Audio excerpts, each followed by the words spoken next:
episode 2 of the Work.knits podcast. It's really lovely to be back. I'd said that I was probably going to do these once a month, but to be honest, I've been itching to get back on here and share some of the progress I've had on projects over the last week to 2 weeks. So maybe we'll get this at kind of a fortnightly regular schedule, which would be really, really nice. I hope you're well and that you've got a cup of tea or something to enjoy whilst watching this.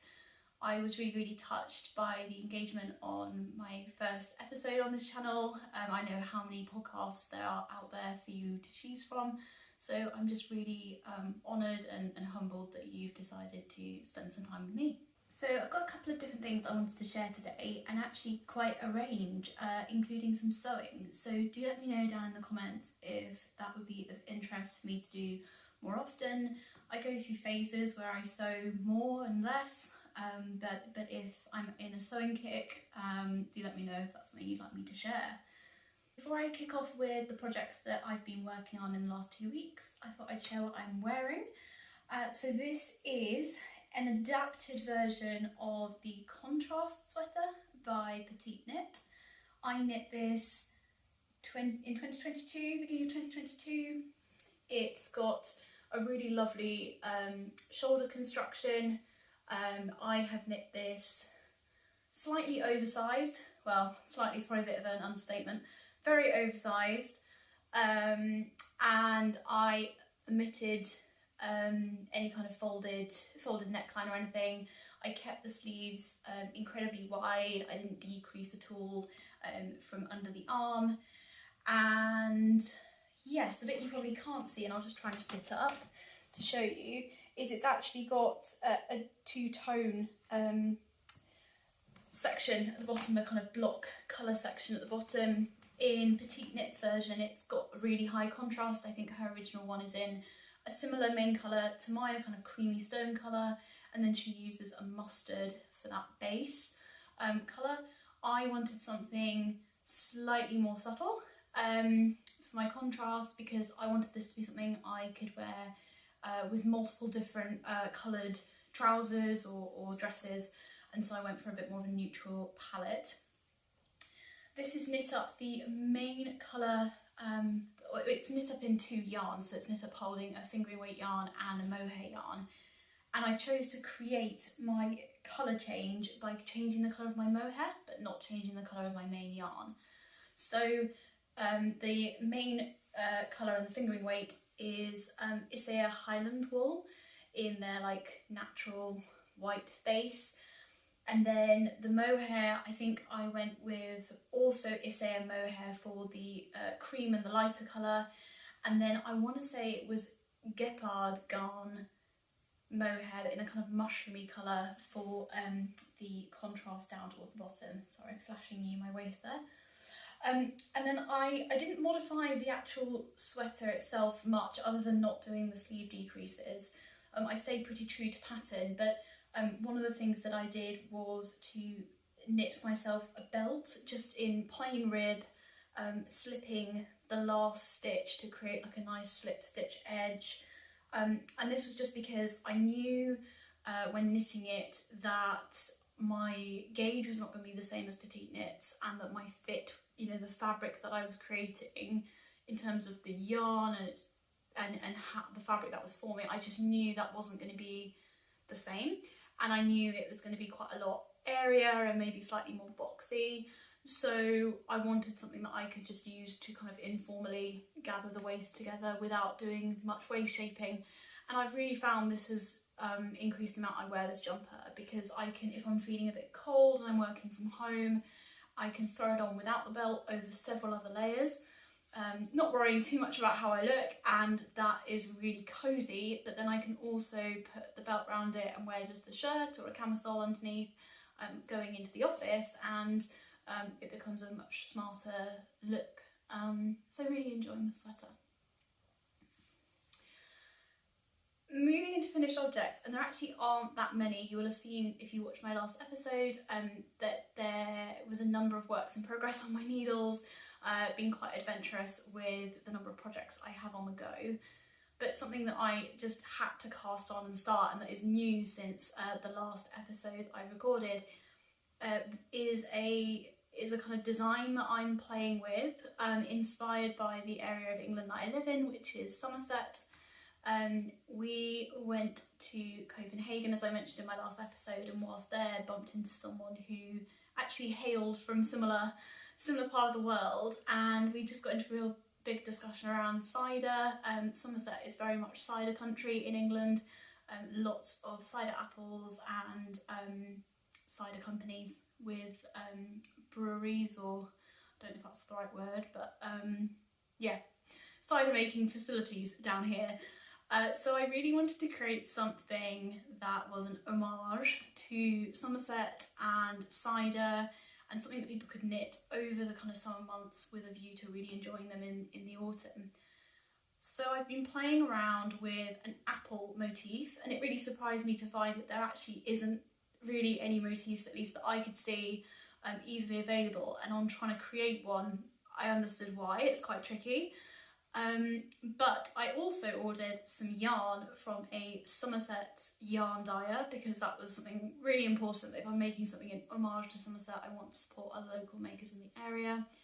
And Pixie Yarn, who is based in the county, had just the yarn I was looking for. It's absolutely stunning. A perfect variegated kind of pinky red colour, and this really beautiful variegated green that actually has hints of blue, just a real depth to the colour, but then also a very, very subtly variegated light grey to form a background. So without talking much further, I'm going to show you what I've produced so far. So this is a little hat. Now on camera this looks like it would about fit my head, and it kind of does, but this is a finished object that is going to very soon be frogged because despite catching my floats on this motif, and you can see it needs blocking, it's all a bit, but despite catching my floats, this is in a superwash yarn, which I think was important to get the depth of colour that I wanted. But superwash, it's not impossible to do colour work in superwash, but you do have to approach it slightly differently, I find. And whilst I'm very, very happy, I'm going to hold this up a little bit closer, with the way the motif is coming up, the floats behind it, at least for my style of knitting, are quite tricky to get the tension right. Oh, you can see a nice glimpse there of my decreases. It's quite tricky to get those right, and also I'm very conscious when designing stuff about how enjoyable it is to knit, because whilst we all will go the extra mile, I think if there's something we really, really want to knit, we will knit even if it's a bit awkward to knit. I do want the process to be just as enjoyable as the end product. So with that in mind, I'm actually going to frog this hat. I've already, with the same colour combination, I've already started work on a cowl. The idea was always to do a hat and a cowl. And my plan there is to actually create the motif in duplicate stitch, because I think this will get the balance between a detailed and like beautiful finished product, but also you've got the kind of mindlessness of just the knitting in a single colour, but then you've got the kind of interest element when you're going back in and creating the motif. So I'm really excited about that. I haven't got the cowl with me, and even if I, like right now, and even if I did, it's essentially just a grey tube at the moment. But I will show you as this design progresses, and the idea on the cowl and potentially on the hat will be to do one row of basically red apples, and then the next row to have green apples, and then alternate. But of course, once I release the pattern, and should you wish to make one, you can choose how you decide to split out the colour across those rows. You could even do alternating within a row, because the duplicate stitch really lends itself to that. So that's all I was going to say on this finished object, really. I guess the other like little design element that I'm really enjoying at the moment, and you'll see on lots of my projects, is I like to do a row of just straight knit between ribbing and the cast on edge or the cast off. And I find this creates this just really nice clean edge, so I'm really enjoying that. So I will give you more information on the yarns that I am working with from Pixie Yarn when I show you progress on the cowl and closer towards launching the pattern, but I wanted to just shout out now that that is the yarn that I'm using, because if this kind of beautiful depth of colour looks like it'd be of interest to you, then I'd really encourage you to go and have a look at their website where they've got a range of beautiful yarns. So that is my one and only finished object. As I say, it's also going to be a frogged object very shortly. I am going to continue with knitted projects, I think, and then come to sewing projects at the end.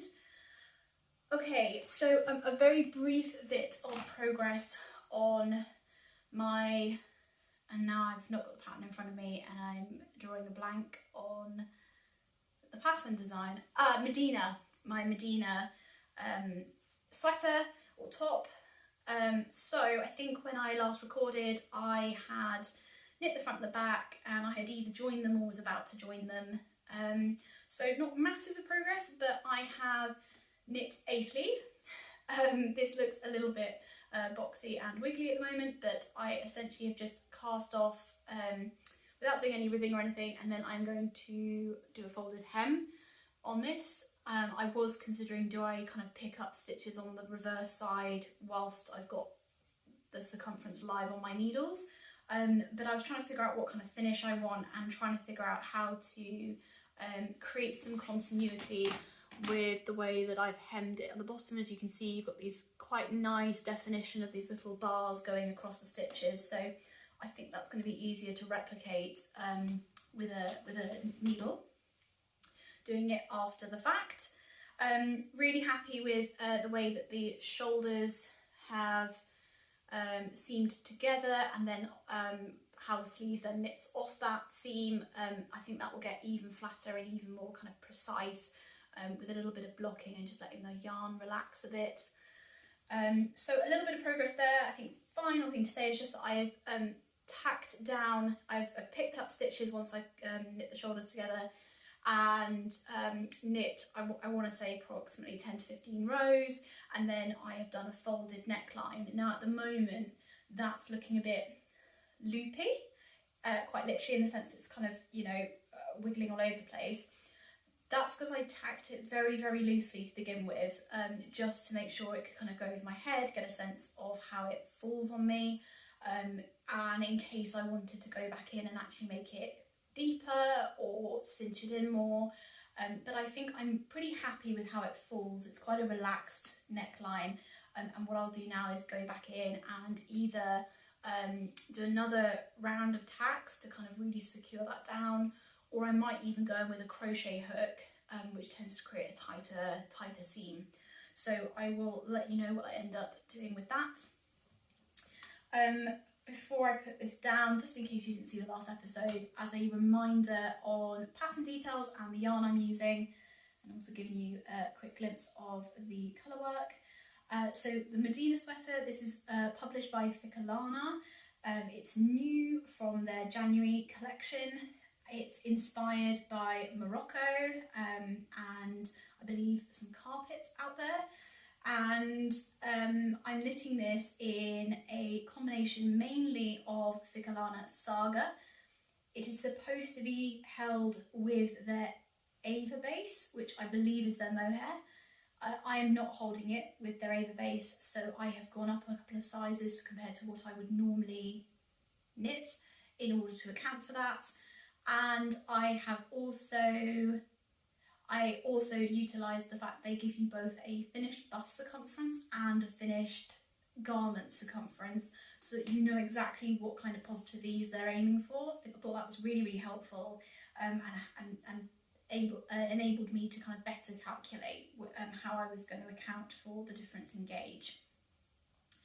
The colour combinations I will put into show notes, and you can also see them on my show notes from last week, all of which will go up onto work.knits.co.uk. Under our blog section, I'll have each episode's show notes there. But in summary, really, really enjoying this knit, even though I haven't progressed it massively since the last time we spoke. Alright.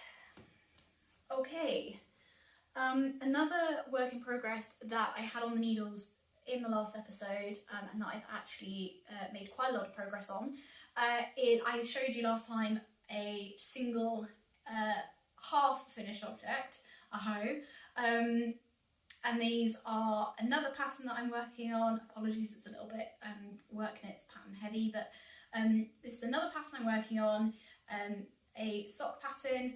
Again, for those who haven't seen the last episode, didn't join us at the beginning of February, I am not normally a sock knitter. I just haven't found them as gratifying as other things to knit, but I have found that doing colourwork socks does interest me more, and I had a gap for it in my wardrobe, and I also needed a project that would help me decompress and get into holiday vibes when I had quite a short break in January to go abroad, and I really wanted to make the most of it, and I find knitting really helps me get myself into the right headspace. So these are knit in work.knits sock in their kind of fingering weight base. I think they do a DK base as well, in a kind of topazy colour and a burnt orange colour. Again, the names of those I'll include, the names of the colourways I'll include in my show notes. They're also in last week's notes. And yeah, in terms of details, I have been knitting these on 2.5mm needles because that's what suits my particular tension, and suited for the gauge of these, particularly with colourwork. I think even if you are a looser knitter, colourwork socks, you just want to consider how that's going to affect the gauge and the kind of elasticity and ease on your socks. So 2.5mm needles, I've been knitting them on the little tiny 9-inch circulars. Those are fixed ones from Chargu. I have got some of the little interchangeable sets, but that's more at kind of the kind of garment knitting sizes. I think mine goes from like a 3.5 up to a 5mm or something like that. And then final thing to say before I show you how much progress I've made on the second one is that these are made with a heel flap and gusset construction, which I find really fits a lot better. I think everyone's got their own preference, and also if you are a prolific sock knitter, you may find that doing wrap and turn heels or short row heels are quicker, and some people can get away with that, or it just will fit their foot better. For me, I have got quite wide, short feet, almost like little penguin flippers, and I really find that the heel flap and gusset gives me good fit across my foot arch, because I find that to accommodate my heel properly then sometimes affects the foot arch and vice versa. So this has been the way that I found has worked best.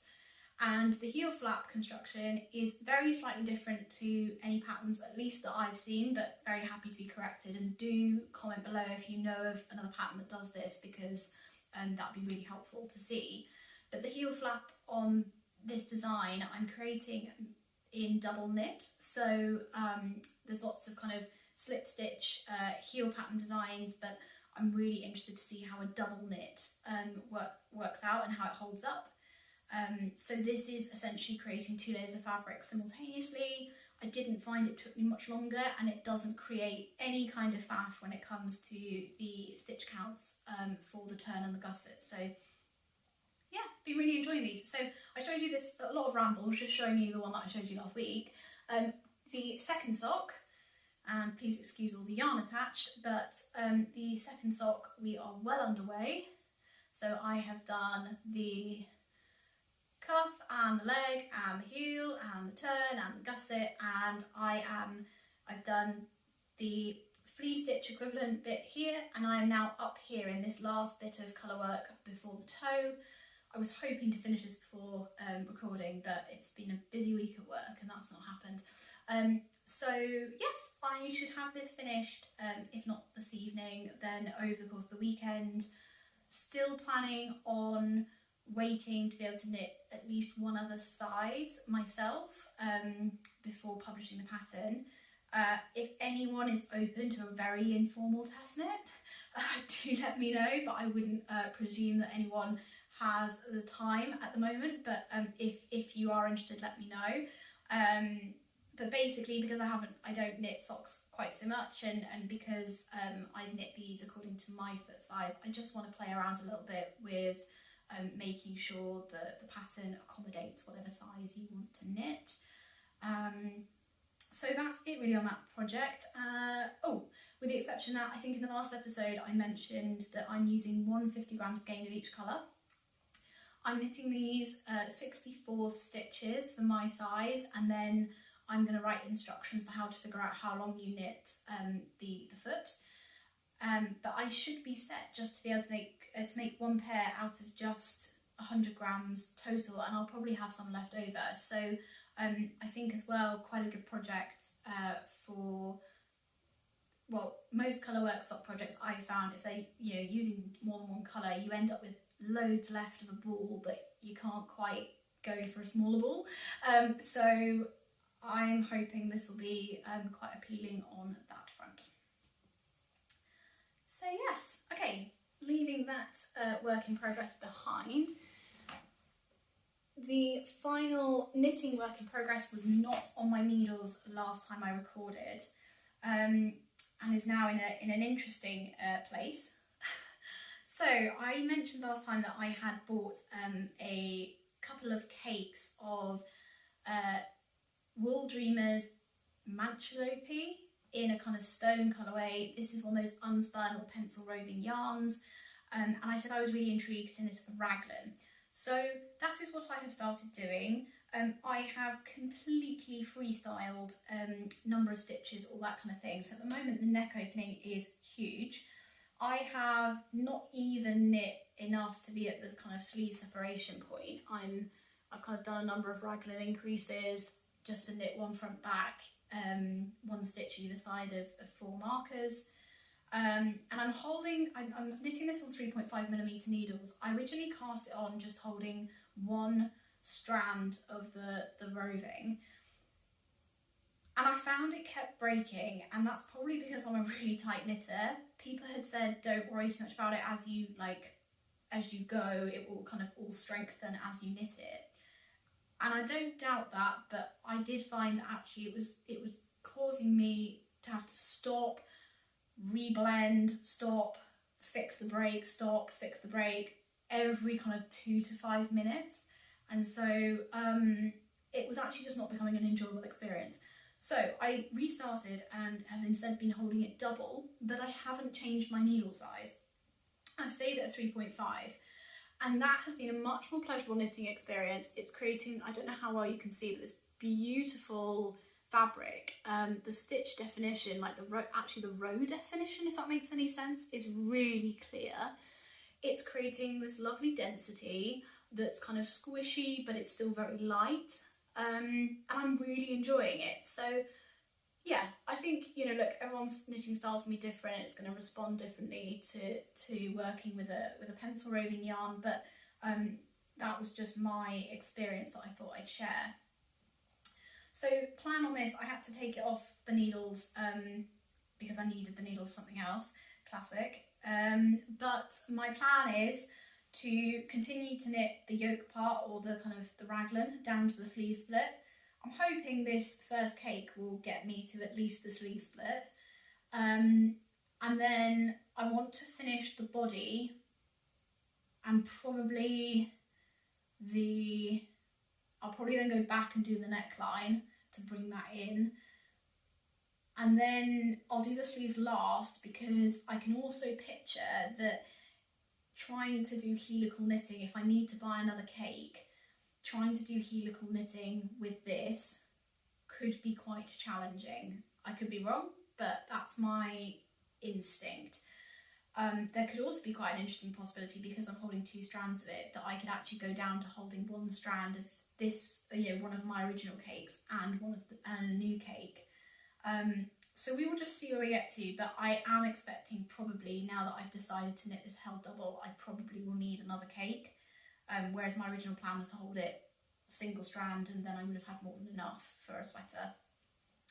So I will keep you posted, but really enjoying this, and I think this is really going to fill a gap in my wardrobe for a piece of knitwear that's quite windproof, which I know sounds a bit strange, but when you're in that weather where it's too warm still to wear a jacket or a coat, but there's a bit of a breeze and you want something slightly cozy, I haven't really got any knitwear that fits that bill. You know, I've got lots like this, but this is quite open.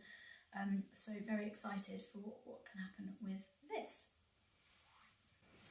Okay, did a quick time check there because I'm recording this in my lunch break and that would have been really bad news if I've overrun, but I'm still right on time.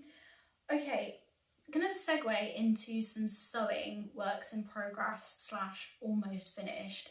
As I said, do let me know down in the comments whether this kind of content is of interest or if people would prefer me to stick more towards the knitting. If you do prefer kind of knitting content and you want to jump off at this point, no offence caused, but as I said, would love to know your thoughts because that can inform whether or not maybe I split out sewing content into separate videos going forwards. So if that is the case, then it was lovely to see you. Thank you so much for spending some time with me. If you are sticking with me, then I will move on to some sewing projects.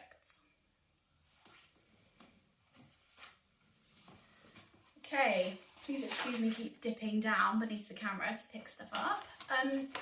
So I was gifted, a couple of my friends and I do a kind of belated Christmas, which I always really love.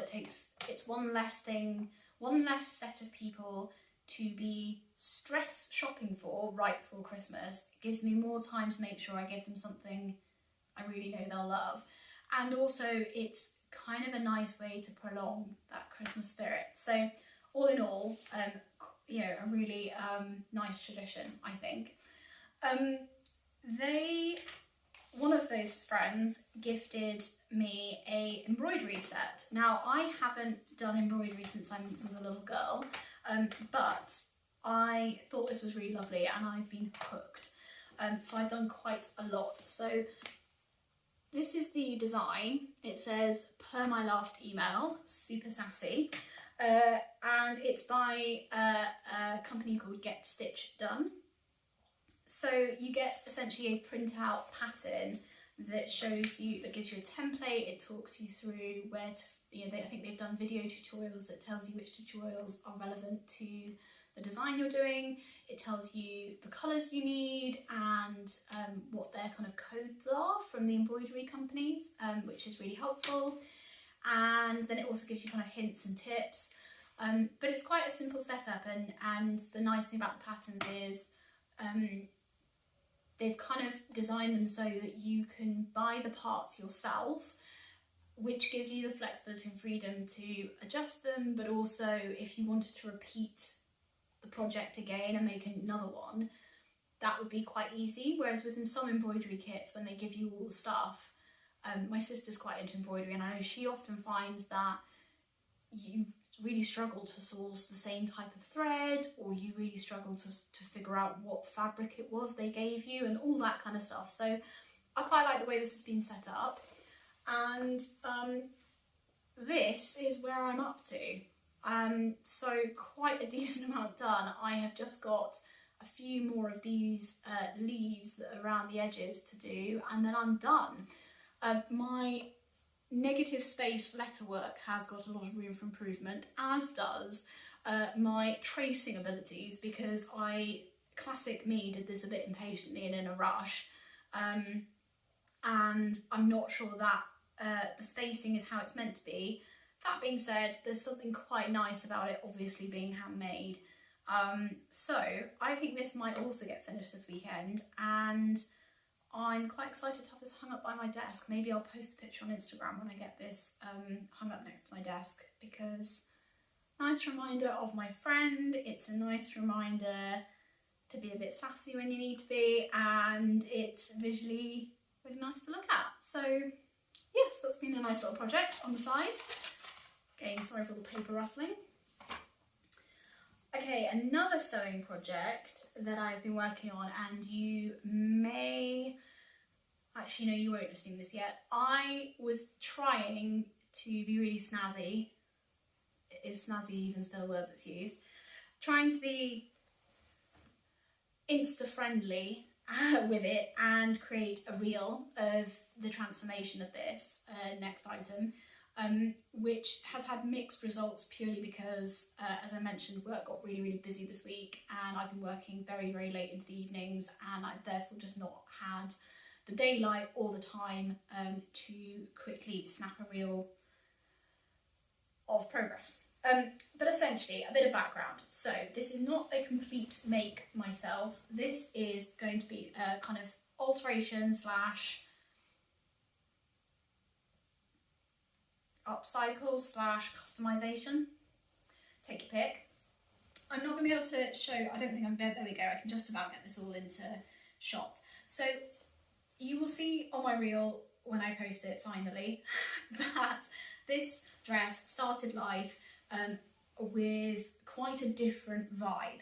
So same fabric, I haven't altered the cut of the dress at all. I will try and insert a picture here of what it looked like, but essentially it had these diamante flower buttons going down the front. It had the same buttons on the pockets on the chest, and it had the same on the sleeves. And when I saw this, it's ordered off ASOS. It's part of their petite range, which was not quite my intention.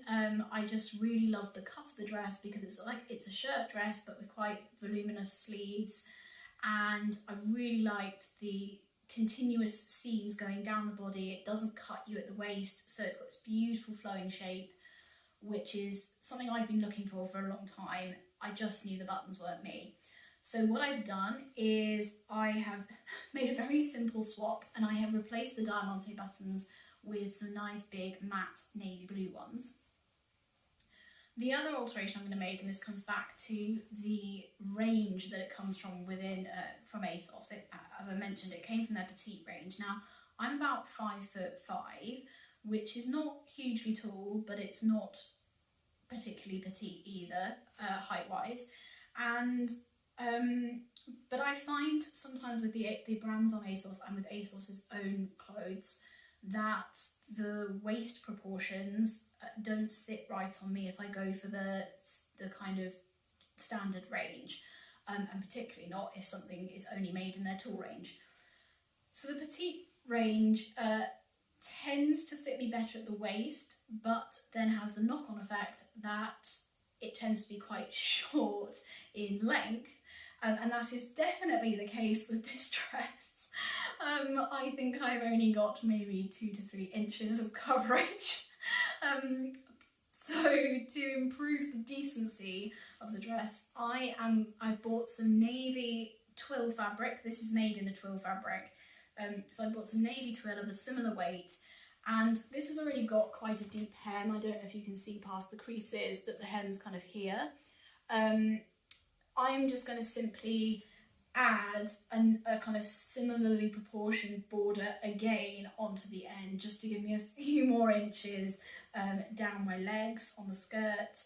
I've been deliberating whether to try and mimic the panels that are going through the main skirt, or whether I kind of cheat slightly and lay the skirt out onto the fabric and kind of cut a curve rather than making a curve with seams. Not sure is the answer. And I'm not sure if I can be bothered to fully unpick this bag. It's kind of like a semi-bagged hem, semi-knot. I can't decide yet whether I can be bothered to unpick all of that and then sandwich the new border between those two, or if I'm going to do the opposite, which would be a lot easier, and sandwich this edge between the 2 layers of the new border. I hope that made sense to everyone. So I think I'm sharing all this with you now because this is either going to end up being a huge success, in which case this will hopefully be a really quick way of altering and customizing something that you've ordered from a kind of high street brand easily. And I think that's an important thing to be able to do, or like to know is viable, because I'm sure some of you have seen that can be quite a few issues with what happens to clothes that get returned to these brands. And I'm not pinpointing ASOS in particular, I'm talking very generally here about high street brands. There is some concern that the business models treat it as cheaper to just bin the garments when they are returned rather than to repackage them and resort them. So yes, I'm hoping that if this is successful, it will give others confidence to be able to alter rather than return items where there is a possibility that it could actually fit their needs and be what it was that they wanted. Hoping that all made sense and didn't just come out as a massive ramble. So yes, I will keep you posted on progress, and you'll probably see progress over on work.knits. At the moment, I will just show you this lovely, very crumpled dress that has been waiting for an extra bit of hem. Okay, also on sewing, but we are beginning to wrap up. I've only got a few more things to chat to you about, and this is more of a kind of future project than a work in progress, so I will keep this brief. But essentially wanted to show you some really beautiful cotton sateen fabric that I found in a charity shop for £3, and it's a good like 2+ meters of this fabric. And what I thought could be quite fun is just to get your input on what I make with it. One option is I make some quilted project bags to go up in my work.knits shop. The other option is to make a nice blouse ready for summer, like maybe kind of a semi-fitted top with a tie feature maybe, or yeah. Do I make a garment? Do I make something more along the kind of functional, organisational side of things? Let me know your thoughts.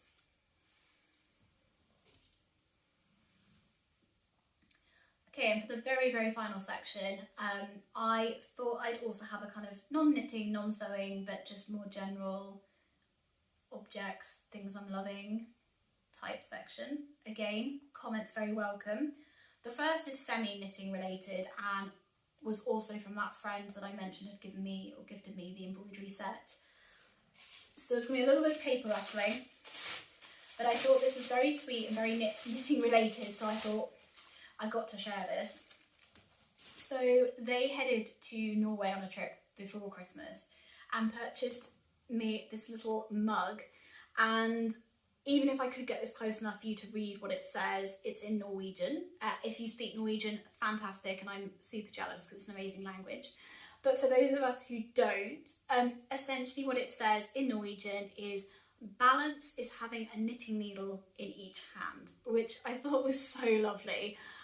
So this is going to be sat on my desk as my little reminder of my creative pursuits when I'm knee deep in emails and desk job life.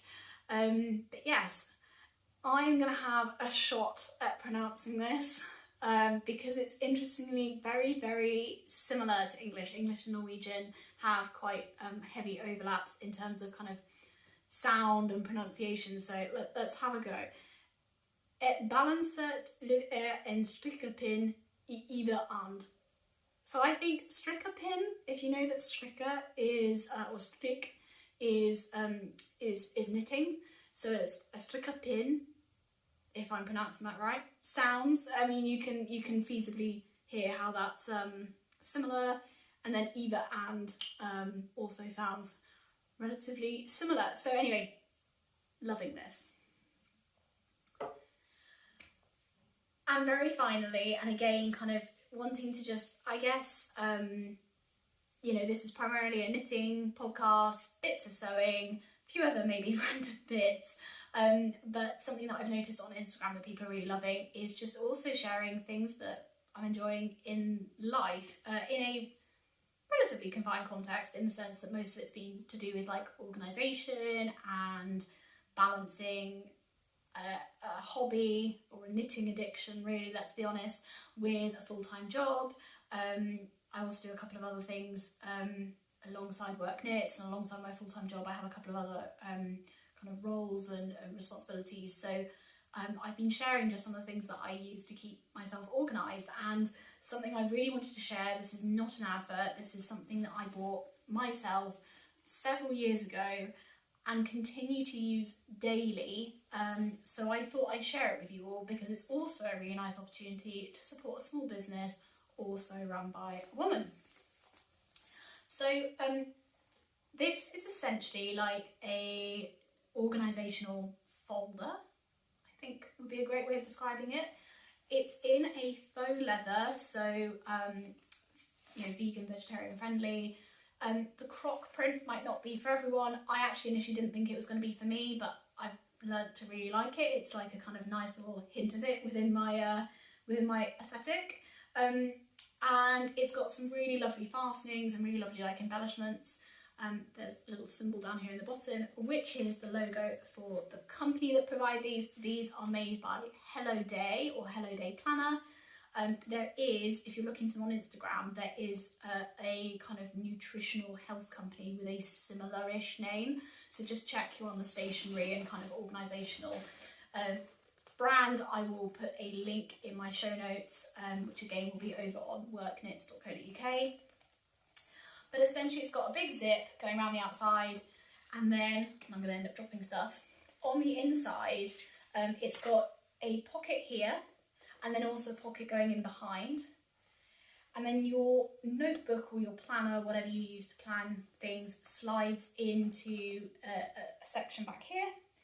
You've then got a further pocket, if I can push my finger in here, a pen holder, and then you can also buy them with these little slip-in notebooks that also kind of slip into the back or the front, wherever you like them, for kind of little lists and things. Why I love this is I'm a bullet journal person. I have done fixed planners as well before, and to be fair, the ones from Papier, if you use those slide in. This one's actually from Paper Chase. Hello Day themselves do notebooks that can slot in here. Whatever it is you're using, pretty much, provided it's A5, tiny bit bigger, can fit in here, and I can pack for my commuting, and I can also grab all my stuff ready for a meeting at work, knowing that everything will be in the same place. So I keep my work pass in here, I keep 2 pens if one runs out, I keep any post-it notes that I've scribbled stuff on shoved into the kind of spare things. I've shoved any correspondence that I need to review, any documents I need to review. What else do I shove in here? I've shoved my wallet in here before. I've got quite like a flat wallet, but it just contains everything in a really smart, simple way. And having everything together like that, and I know that sounds like such a basic organisational tip, but A, I don't lose my planner half as much as I used to, but B, I don't lose all those little scraps of paper because they're all in here. But then because it's a kind of finite size, when I get to a point where I'm struggling to shut this, I know that's because I need to sort through all those sticky notes, I need to sort through all those bits, and I need to just kind of have a bit of a declutter. So anyway, I thought I'd share this with you. They've got millions of other organisational products. Millions is probably a bit of an exaggeration, but a lot. They've got kind of like wallet, passport, card type sorters. They've got various styles of planner, be that weekly, daily. They've got almost like those kind of like tape, but like placemats, the kind of organisers on big sheets, on pads that you stick on the table. They've got paper clips and dividers, and anyway, I love them. As I said, I've had this for like probably 3-4 years. It still looks exactly the same condition. It's beautiful. I really, really love it. So I thought I'd share that with all of you. So I think that's it for today. I was really, really pleased to be able to come back and chat ahead of plan, ahead of schedule. It's been really nice to sit down and share what I'm up to. As I've mentioned several times, really keen to hear from all of you, your thoughts, what you'd like to see more of, what maybe didn't float your boat so much. And please do go over to work.knits.co.uk if you want any further information on any of the bits that I have chatted about today. I will see you next time, hopefully kind of early to mid-March. Bye for now.